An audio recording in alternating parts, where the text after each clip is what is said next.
मैं Imtiaz Ahmed YouTube channel IIT Z English में आपका एक बार फिर खैर मकदम करता हूँ।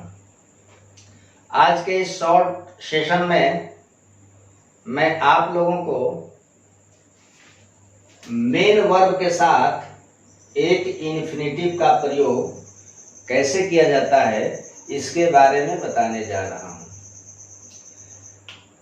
मेन वर्ब और इन्फिनेटिव को समझने के लिए सबसे पहले आप ये समझ लें कि अगर कोई क्रिया सब्जेक्ट के नंबर से या फिर पर्सन से या फिर टेंस से एग्री होती हो तो वह फाइनाइट होती है, और जो क्रिया एग्री नहीं होती है वह हमारी नॉन फाइनाइट होती है। इसका मतलब कि हमारी जो वर्ब्स हैं दो तरह की हो जाएंगी, एक फाइनाइट और दूसरी नॉन फाइनाइट। अब फाइनाइट को मैंने बताया कि ऐसी क्रिया जो सब्जेक्ट के नंबर से, पर्सन से या फिर टेंस से एग्री होती हो वह हमारी फाइनाइट होती है, और जो एग्री नहीं होती है वह हमारी नॉन फाइनाइट होती है। अब इसको हम एग्जाम्पल लेकर के समझते हैं। जैसे मान लिया जाए कि मैं टीच का चौथा वर्ब फॉर्म बना लेता हूं, टीचिंग। अब प्रयोग देखते हैं, आई एम टीचिंग यू। अब देखिए ये जो है ये आपकी टू बी है, और टीचिंग जो है ये आपका वर्ब का चौथा फॉर्म है, ING वाला फॉर्म। अब टीच को बदल करके जब आपने V4 यानी कि टीचिंग कर दिया तो ये क्रिया अब कभी बदलने वाली नहीं है, इसलिए कि ये नॉन फाइनाइट है, और नॉन फाइनाइट के अंदर हम इसे प्रेजेंट पार्टिसिपल कहते हैं, और ये आपकी फाइनाइट है। अगर मान लिया जाए कि आई की जगह मैं ही कर लूं या शी कर लूं तो फिर ये बदल करके क्या होगा, इज हो जाएगा। अगर दे कर लूं तो फिर ये बदल करके आर हो जाएगा।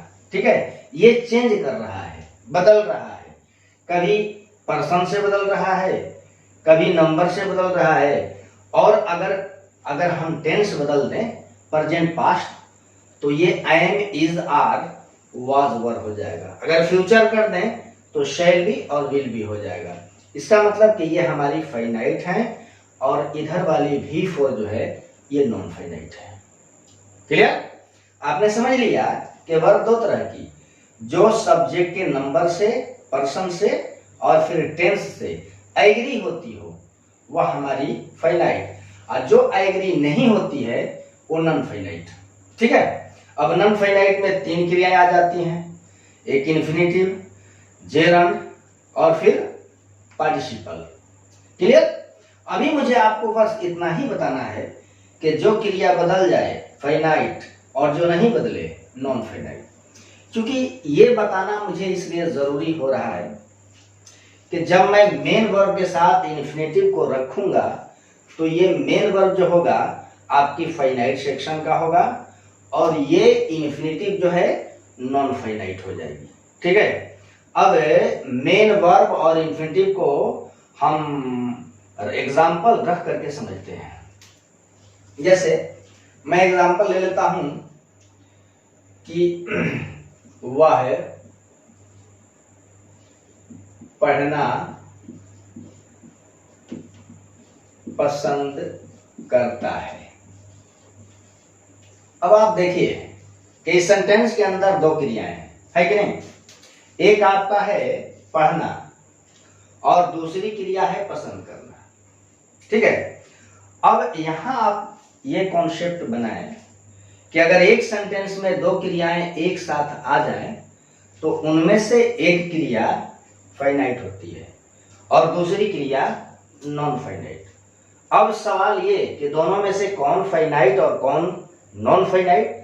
तो एक्चुअल में इस सेंटेंस का मेन वर्ब जो है पसंद करना है, यानी कि ये हमारा क्या बनेगा, फाइनाइट होगा। ठीक है, और वह क्या है, तो सब्जेक्ट है। अगर पसंद करना आपका मेन वर्ब बनता है फाइनाइट सेक्शन में, तो ये क्या होना चाहिए, ये नॉन फाइनाइट होगा।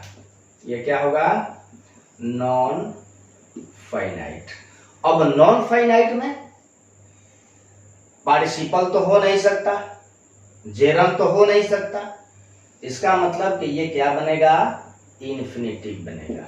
ठीक है, तो मैंने बता लिया कि ये क्रिया हमारी मेन वर्ब बन जाएगी, यानी कि फाइनाइट सेक्शन, और ये पढ़ना जो है इन्फिनेटिव नॉन फाइनाइट सेक्शन। अब इस सेंटेंस के लिए स्ट्रक्चर हो जाएगा subject plus main verb, MV का मतलब मेन वर्ब, आप प्लस इन्फिनेटिव। वह पढ़ना पसंद करता है। अब हम इसको कैसे बनाएंगे, सबसे पहले वह, तो ही, ये आपका सब्जेक्ट हुआ। अब क्या आना चाहिए, तो मेन वर्ब। मेन वर्ब क्या है, पसंद करना, तो ही लाइक्स। क्योंकि सब्जेक्ट आपका सिंगुलर है, इसलिए वर्ब भी क्या होना चाहिए, सिंगुलर, वर्ब भी singular. He likes to read. ठीक है, एक और एग्जांपल देखो, वह घर जाना चाहता है। अब इसको बनाएंगे। अब यहां था पसंद करना, अब यहां है चाहना, तो अब चाहना आपकी फाइनाइट होगा और जाना जो है ये नॉन फाइनाइट होगा। कैसे, ही wants टू गो होम। अब ये रहा आपका मेन वर्ब, ये रहा आपका इन्फिनेटिव। वहां यहां भी वही चीज है, ये आपका मेन वर्ब है, ये आपका इन्फिनेटिव है।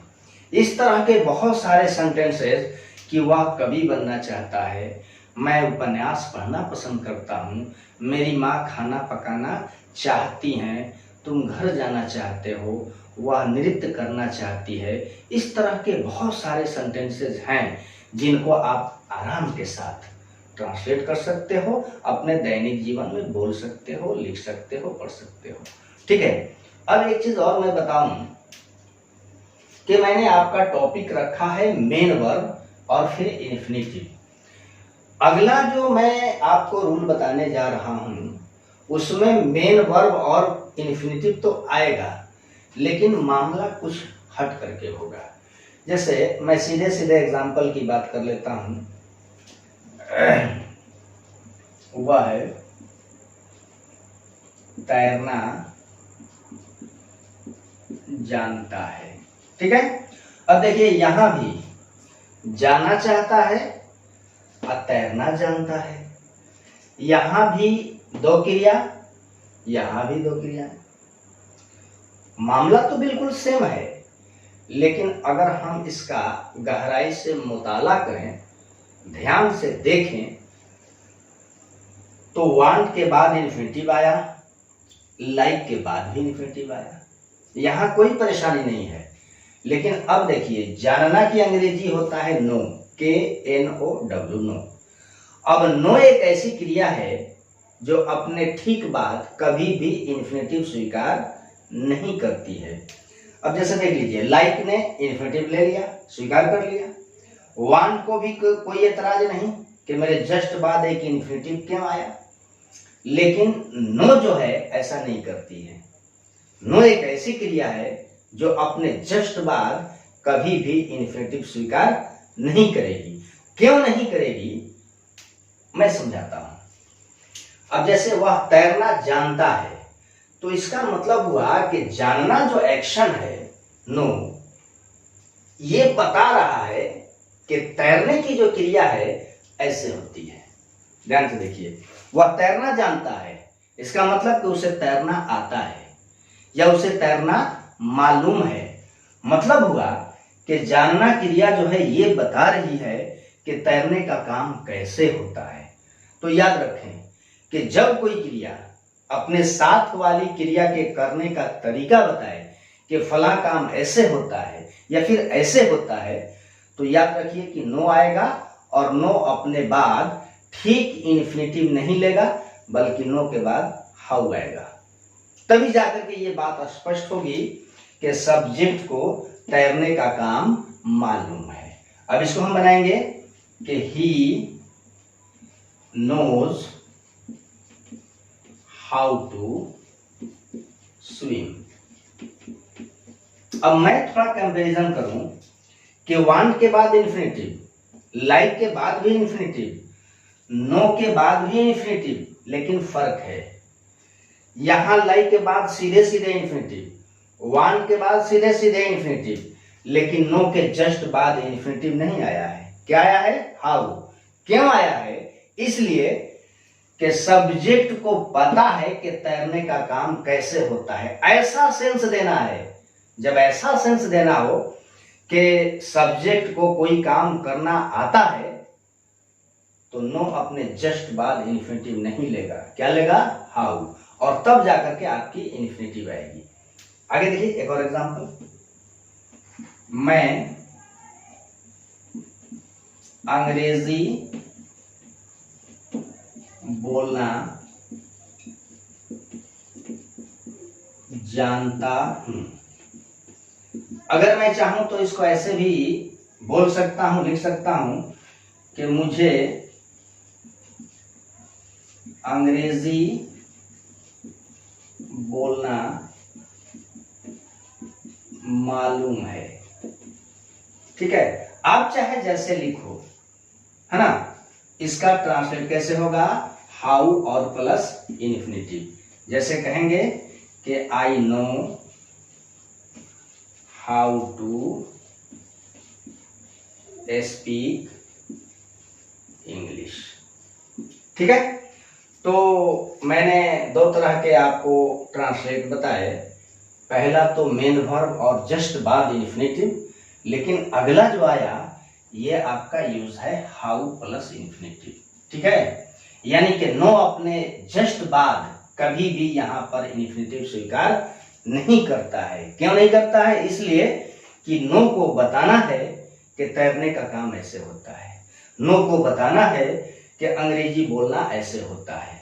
जब भी कोई क्रिया अपने पास वाली क्रिया के करने का तरीका बताए, तो हम उसका अनुवाद हाउ प्लस इन्फिनेटिव से करते हैं। यानी कि मेन वर्ब के बाद, जस्ट मेन वर्ब के बाद इन्फिनेटिव नहीं आएगा, बल्कि हाउ आएगा। ठीक है, तो ये रहा आपका मेन वर्ब और प्लस इन्फिनेटिव। अब इस टाइप के जितने सारे सेंटेंसेस हैं, आप उनको बनाएं, बना करके ट्रांसलेट करें, अपने दैनिक जीवन में उसका प्रयोग करें। ठीक है, फिर मिलता हूं अगले पीरियड में। तब तक के लिए खुदा हाफिज, शब्बा।